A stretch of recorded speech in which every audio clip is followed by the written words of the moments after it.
land where heaven and earth met, where the old and the new blended, where God's will and the devil combated one another. This is the destination for our visit today, the Judean desert around the city of Jericho and the place where Jesus was baptized.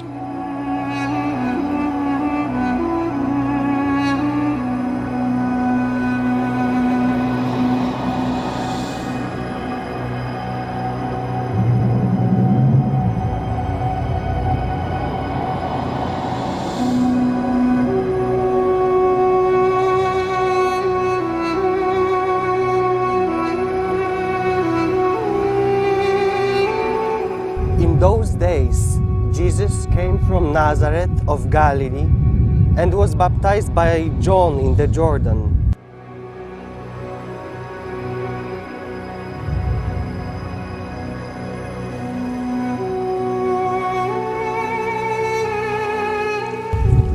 And when he came up out of the water, immediately he saw the heavens opened and the Spirit descending upon him like a dove. And a voice came from heaven, "Thou art my beloved Son, with thee I am well pleased."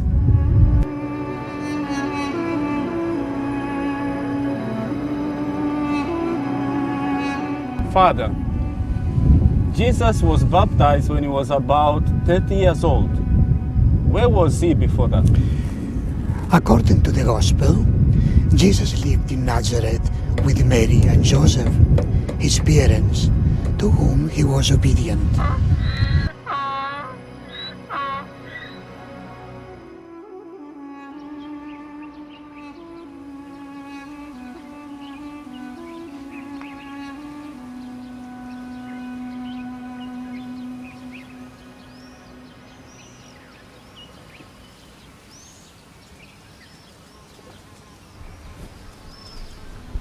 Mother, I need to tell you something.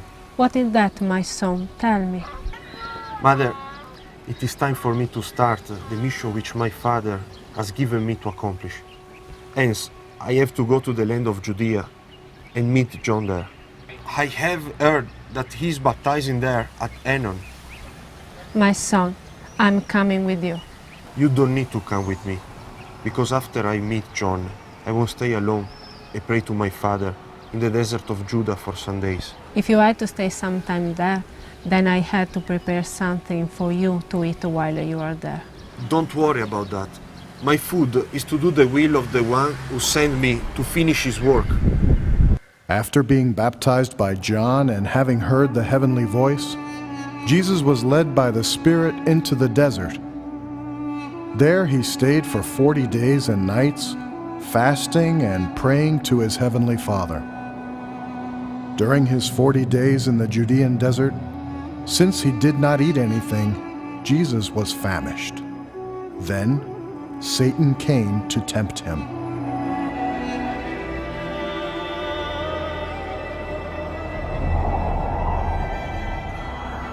As you are now hungry, you need to eat.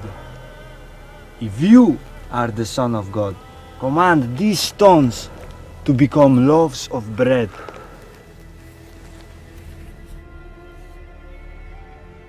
One does not live by bread alone, but by every word that comes from the mouth of God.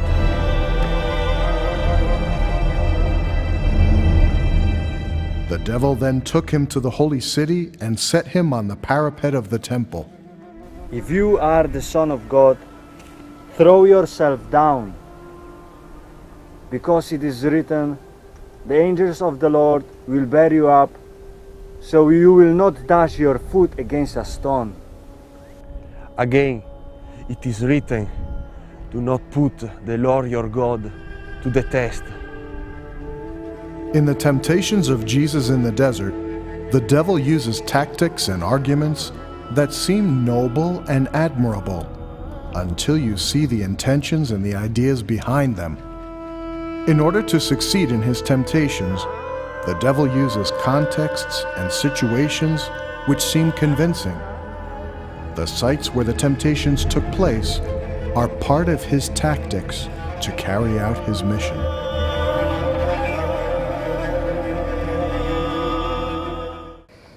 As we have seen before, Jesus stayed in the desert for 40 days. The Old Testament speaks of the people of Israel staying in the desert for 40 years. Is there any relation or similarity between them? Certainly, we can see many similarities and relations between Jesus' 40 days in the desert and Israel 40 years in the desert of Sinai. So it was with temptations. Both Jesus and Israel were tempted in the desert.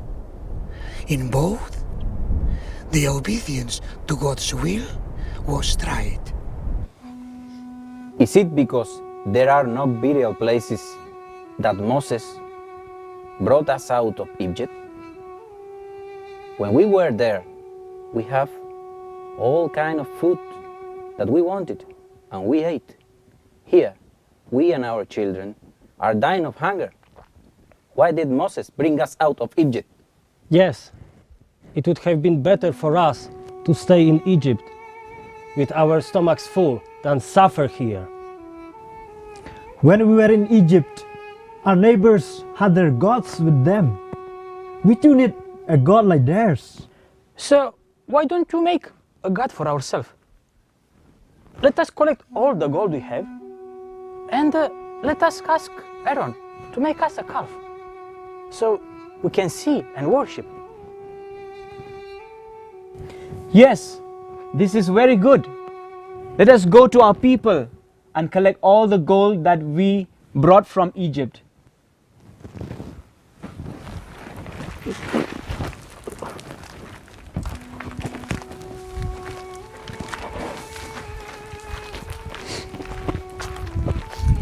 Father, do some places commemorating the temptations of Jesus still exist?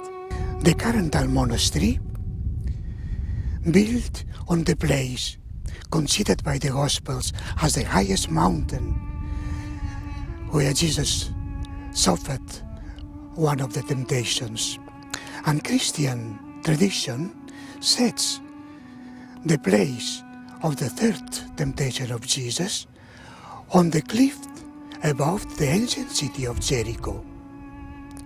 This cliff is known by the name of the Asmonean fortress of Dok, built there in the 2nd century BC. During the 4th century of the Common Era, some Christian monks established a monastery in this place, incorporating the caves on the cliff overlooking Jericho.